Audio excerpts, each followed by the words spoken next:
বিটকয়েনের মূল্য প্রথমবারের মতো $99,800 পৌঁছেছে, যা বিনিয়োগকারীদের মধ্যে ব্যাপক উচ্ছ্বাস তৈরি করেছে।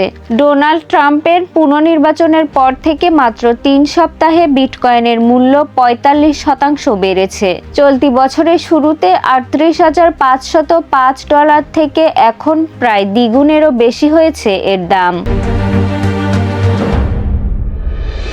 বিনিয়োগকারীরা বিটকয়েনকে মূল্যস্ফীতি মোকাবিলা এবং অর্থ সঞ্চয়ের মাধ্যম হিসেবে দেখছেন।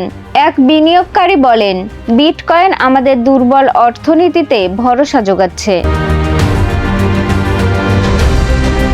তবে বাজার বিশেষজ্ঞরা সতর্ক করেছেন, বছরের শেষে বিটকয়েনের দাম নিম্নমুখী হতে পারে। তবুও বড় প্রতিষ্ঠান ও দেশের বিনিয়োগের কারণে এর মূল্য দীর্ঘমেয়াদে স্থিতিশীল থাকার সম্ভাবনা রয়েছে। বিটকয়েনের বর্তমান বাজার মূল্য $3 ট্রিলিয়ন ছাড়িয়ে গেছে, যা ক্রিপ্টোকারেন্সি বাজারে এক নতুন মাইলফলক। করোনা ভাইরাস মহামারী, বিশ্বজুড়ে লকডাউন, ইউক্রেন রাশিয়া যুদ্ধ ইত্যাদির জেরে 2020 সাল থেকে একের পর এক উত্থান পতনের সাক্ষী বিটকয়েনের বিনিয়োগকারীরা।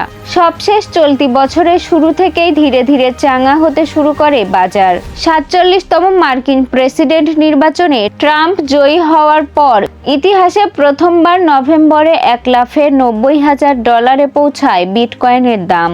আর বিটকয়েনের দারুণ এই সাফল্যে উচ্ছ্বাস বাঁধ ভেঙেছে দেশে দেশে ক্রিপ্টো মুদ্রায় বিনিয়োগকারীদের। বাজার মূল্যে অনেকেরই পোর্টফোলিও এখন দ্বিগুণের বেশি, এক বছর আগেও যা ছিল অকল্পনীয়।